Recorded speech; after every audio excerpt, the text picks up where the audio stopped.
Hi friends, మనం last time AP elections polling alert గురించి మాట్లాడుకున్నాం. అయితే ఆ రోజు జరిగిన ఇష్యూ గురించి చాలా మంది ఎస్పీలు కూడా సస్పెండ్ అయినారు అన్నట్టుగా టాక్ వచ్చింది న్యూస్లో.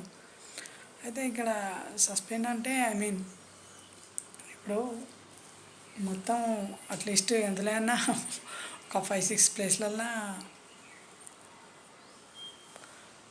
గొడవలు జరిగినాయి పోలింగ్ దగ్గర. అయితే వీళ్ళు ఒక దగ్గర యాక్షన్ తీసుకున్నప్పుడు 2 ప్లేస్లలో అలర్ట్ కావట్లేరా?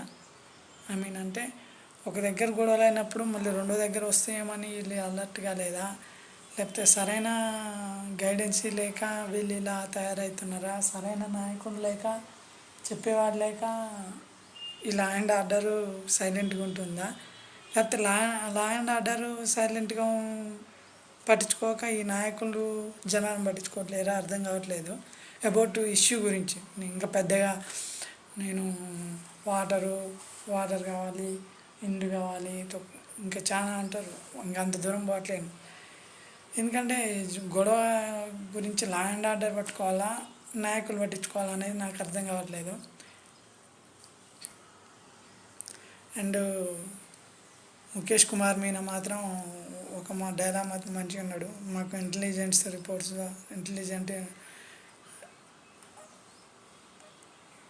రిపోర్ట్స్ ద్వారా మేము కొంచెం అలర్ట్ అయినాము అని చెప్పిండు. అది మాత్రం నాకు చాలా బాగా నచ్చింది. మేబీ నన్నే ఉంటాడని నేను ఫీల్ అవుతున్నాను. ఇకపోతే ఇప్పుడు ఏపీలో ఎలక్షన్స్ జరిగినవి. ఎలక్షన్స్కు పోలింగ్ డేట్ వచ్చింది, పోలింగ్ జరుగుతుంది. ఒక ప్లేస్లో గొడవలు అయినాయి అనుకుందాం for example. And second, what about the other ప్లేసెస్కి యాక్షన్ ఎలా తీసుకుంటారు? అక్కడ కూడా గొడవలు వచ్చే ఛాన్సెస్ ఉన్నాయా అనేది అర్థం కావట్లేదు. అండ్ ఎంతైనా అలర్ట్ అయింది బెటర్. లా అండ్ ఆర్డర్ పనిచేయక, నాయకులు పనిచేయక ఇదంతా ప్రాబ్లం నాకు తెలిసి. అండ్ ఇకపోతే ఈటీవీ న్యూస్ ఏంటంటే అసెంబ్లీ స్థానాలకు తెలంగాణలో ఎలక్షన్స్ జరిగినాయి. ఎలక్షన్స్కు పోలింగ్ కూడా జరిగింది. ఆ పోలింగ్ రోజులు గొడవలు వచ్చినాయని ఈటీవీలో వార్తలు చెప్పినారు, ఇన్ఫర్మేషన్ ఇచ్చినారు, బాగానే ఉంది. ఫర్ ఎగ్జాంపుల్ న్యూస్ చెప్పినారు, న్యూస్ ఈక్వల్ టు ఇన్ఫర్మేషన్. అంతకుముందు ఏపీలో ఎలక్షన్స్ జరిగినాయి లాస్ట్ టైం 2019లో. అప్పుడు గొడవలు జరిగినాయి, ఇన్ఫర్మేషన్ ఇచ్చినారు, గుడ్.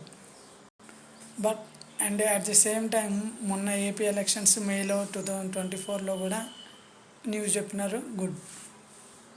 కానీ 3 times ఇన్ఫర్మేషన్ ఇచ్చినారు కానీ ఇంప్రూవైజేషన్ ఏమన్నా ఉందా? ఎందుకంటే నాకు మీకు అర్థం కాలేదా, పట్టించుకోలేదా? మనకు కొంచెం కమ్యూనికేషన్ గ్యాప్ ఉంది కదా, అందుకని అడుగుతున్నాను న్యూస్ రీడర్స్ని. అది. అండ్ ఇకపోతే ఇప్పటి నుంచి ఈటీవీ న్యూస్ కొంచెం కాన్సన్ట్రేటెడ్గా వినండి. ఎందుకంటే కొంచెం న్యూస్ చేంజ్ కాబోతున్నాయేమో అనిపిస్తుంది నాకు, మన ఫీలింగ్.